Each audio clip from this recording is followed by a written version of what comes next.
We have 3 kids, Caleb, Colin, and Addison. And Caleb's our oldest son. He's 25 now. And 3 or 4 years ago, he decided to move away from Blakely, to go out and kind of follow a dream he's had of training dogs, and not just training dogs for obedience or something like that, but to get involved in field trials. But we're going to try to come out to the farm today, since he is in Early County, and show you a little bit about what he does. It's pretty amazing. Really proud of him.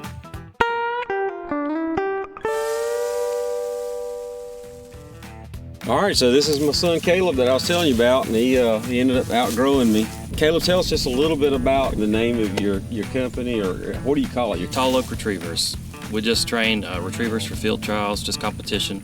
So just retrievers to just compete all over the country running field trials. So what's the difference in field trials and hunt tests and all that? Just the standard, just a lot harder, a lot bigger. Trying to compete, so first, second, third, or fourth, and then that's pretty much it. We're going to get to training here before long, and so we're just going to do some overhead shots with the drone a little bit. We're going to get, kind of show some of the dogs and some of the ways that y'all train, and give our viewers just something to watch that that I don't think we'd be able to show without you. So good deal. All right.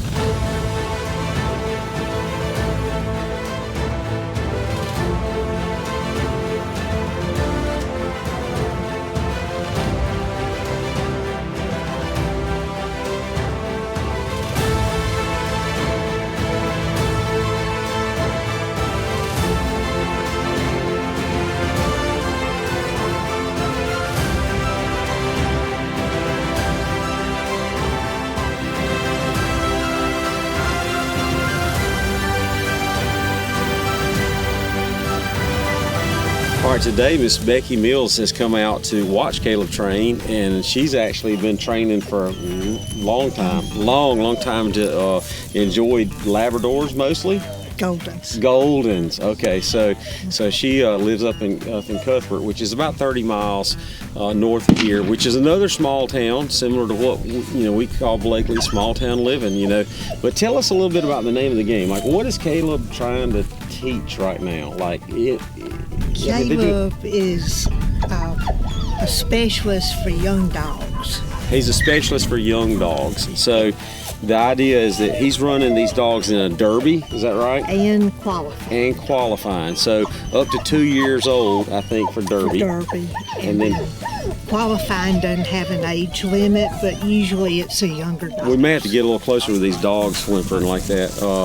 So right now, Caleb's up. When we built this pond here specifically, he asked me to have a mound here on top so the dogs come back, and I think it's more for his visual. Is that right? It is. And out there we have 2 guys placed, and they have the white coats on, I guess, so the dog can kind of see the area, and they will throw the duck out into an area after like a noise that it simulates the shotgun. He's trying to kind of confuse the dog a little bit. The first sound that they hear is a memory bird. This guy that's first, he'll shoot and just kind of shoot a gun up in the air, throw the duck in a certain area, and the dog gets to see that. And then he turns his attention to another one and they shoot, and he's got to remember, the dog has to remember where that one was at, and then go retrieve a duck, come back. Now this also has to do with like a straight line. You want that dog to kind of run in a straight line to the duck, and on the way back, a mostly straight line. He can't run off, some other area. He comes back to Caleb, he stops, and then he turns back, and there's no gunshot. It's just, there's no memory. This has to be all by memory. So they had to get that duck, straight line again. One of the things you'll see a lot of times is these technical ponds. So there's an area where the dog has to go down in, out, because really a dog that's never been trained would probably choose not to go in the water, go around the pond, grab the duck, and then come back to the owner. These dogs are specifically trained to go in a straight line, so they have to go down in the water, come out of the water, get the duck, come back. And sometimes it's down in the water, up onto an island, down in the water, up to grab the duck, and then they have to come back the same exact path. And that would get them a higher score, is that right, in competition? Well, technically they're not scored on the return. Not scored on the return. But it's still better if they do. Gotcha. back straight. But A lot of these dogs will spend most of their time actually training for this trial, but some might end up going, and actually being a good hunting dog as well. Anyway, continue to like and subscribe our Blakely Feed and Seed channel. Visit our website at blakelyfeedandseed.com, and we are through with this video. It's a wrap.